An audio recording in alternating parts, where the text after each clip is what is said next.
also associated with a very good prognosis. So we don't want to add herbs that may have abnormal effects. On the other hand, they may actually augment our therapies and may be a useful tool, but we need to have more data in order to design better clinical trials to look at this issue.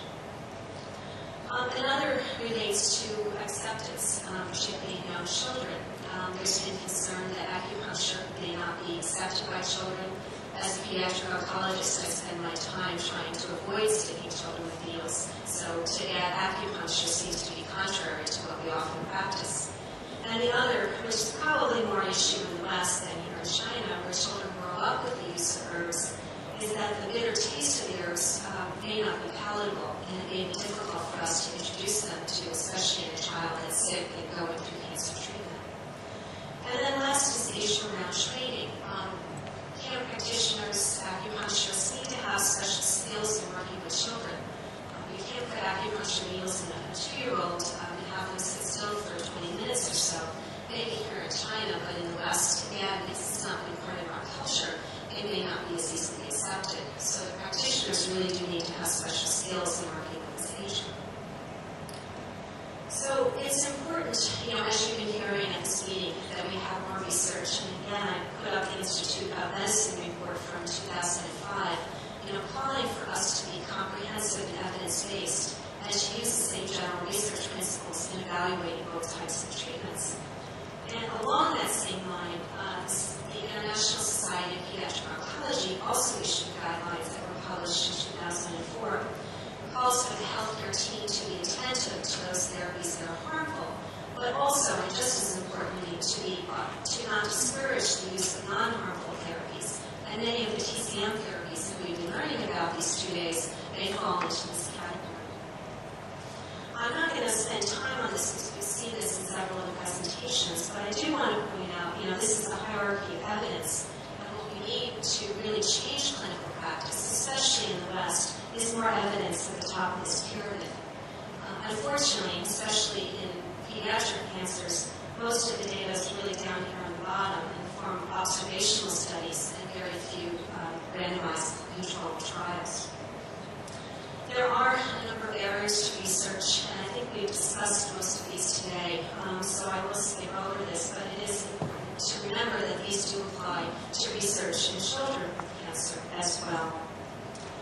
But I do, with all that negative aspect, I did want to at least highlight 2 different studies, one that's in progress and one that we've completed.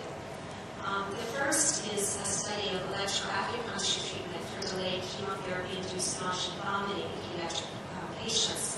This is a collaborative effort with the National Cancer Institute and the National Center for Complementary Alternative Medicine.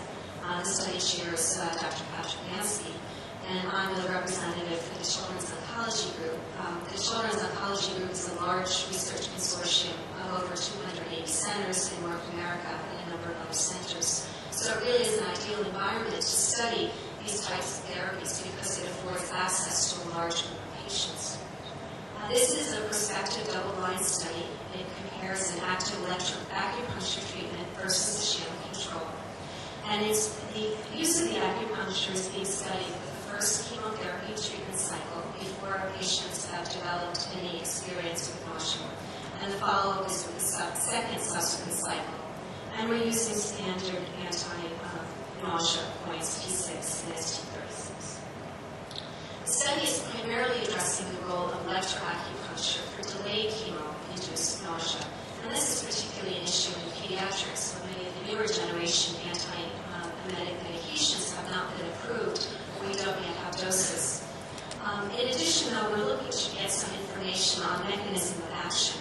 So we're obtaining data on whether it affects directly the nausea, whether it works via stress parameter reduction, are there shared pathways of pain perception, or is it due to a more general global quality of life improvement? The study is open to newly diagnosed patients with pediatric solid tumors or Hodgkin lymphoma, and that are receiving moderate to severe metagenic associated chemotherapy. And they do get standard anti-emetic medications as well. And it's open to children and adolescents and young adults between the ages 6 and 35. And what's exciting for us is that it is the first first multi-center trial of acupuncture cancer therapy in North America. We're using a number of standard assessments, including standard nausea assessment tool, age-appropriate quality of life measures, pain inventory, and looking at some endocrine parameters, stress with salivary cortisol levels, and serum insulin and glucose levels. And this study is in progress, and hopefully at a future conference, I'll be able to come back and give you a report on this trial. Then finally, I wanted to end up with some data from a retrospective assessment that we did at my institution. We had offered acupuncture as a clinical service, and so we were interested in looking back at the patients that had received this in the first 6 months of its introduction. We had treated 32 patients, and again, their diagnoses pretty much mirror the patient population that we see. We did treat for a wide range of different symptoms. However, fatigue, nausea, vomiting, and pain were the most common complaints in this population.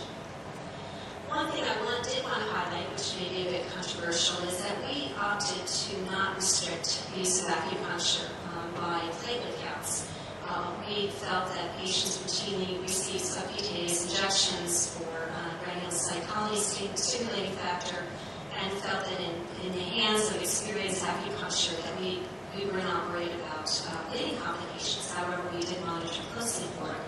So as you can see here, we treated a large number of patients with severe thrombocytopenia, platelet count less than 20, and also quite a number of patients with moderate thrombocytopenia. And these patients received multiple sessions of acupuncture, and a large number of needles were placed with each session. And we also had about 20% of patients that were on low molecular weight heparin, and also about the same number receiving steroids. So this is a group of patients that did have significant bleeding risk.